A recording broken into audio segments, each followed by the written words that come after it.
Thanks a lot, Matinka. Well, we're back with the team from Ted's Gardens. Lyle Bauer is here to tell us about planting organic, and then we're going to get to your questions. That number 247-8808.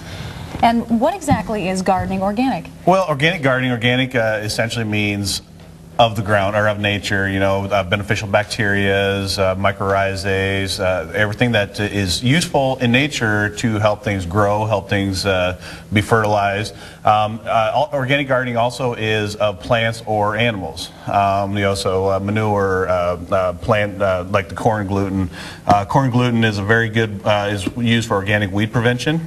And most people don't know this was actually developed at Iowa State. Oh, really? I was actually in Nick Christian's turf class when he was testing this for the first time. So I got to be a little part of that as it was being developed. But we got some organic products here that very good for overall use for everything. We've had a lot of calls about the moles and the mold product. I brought that on because it is organic. It's made from castor oil. It's got a few inert ingredients in there for the granular, some dried earth, things like that, to make it easier to apply. But it is organic.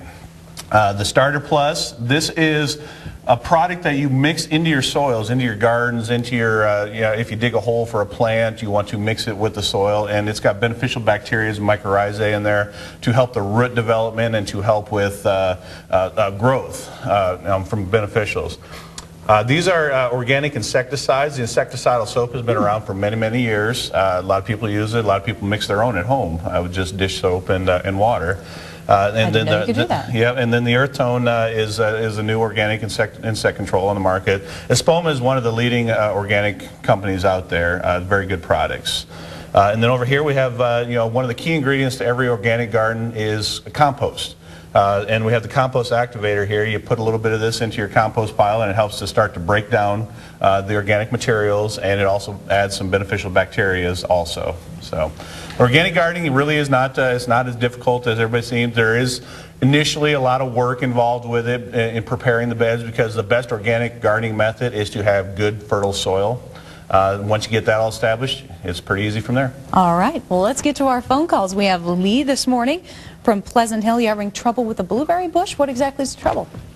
Well, my problem with the blueberry bush is I bought some bushes last year, and I planted them, and this spring they seem to be like very brittle, and I don't know what kind of fertilizer to put on them or what kind of soil they need, and I just have them all, and I also was trying to start a new blueberry bush by cutting off a branch and then putting some root starter on it, and I'm not having any luck with that either. Okay.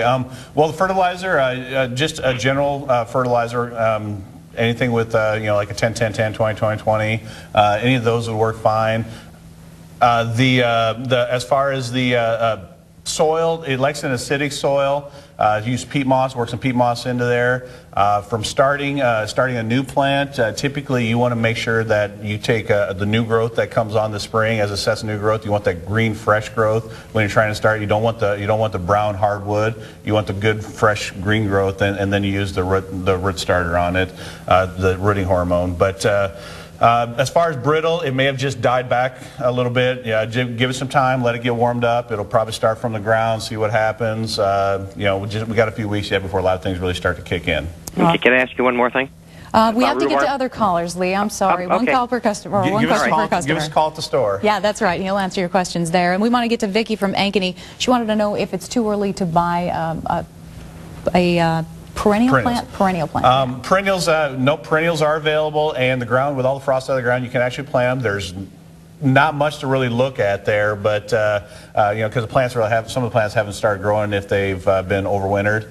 But you can certainly get perennial plants. You can get them in the ground, no problem. Okay, and we had one more question from Tammy. She has a weeping willow in her backyard. The backyard takes on a lot of water. Is that going to hurt the willow? It is not going to hurt the willow. The willows, actually, that's why you find them around the waterways quite a bit and on low areas, because they actually like the water. So. All right, for Lee and those of you out there we didn't get to all of your questions, you want to give Ted's Gardens a call. Got the number on the screen right there, 981-1075. There's the address too. They're down and coming in the old apple orchard. Thanks so much for coming in, Lyle. I always appreciate it.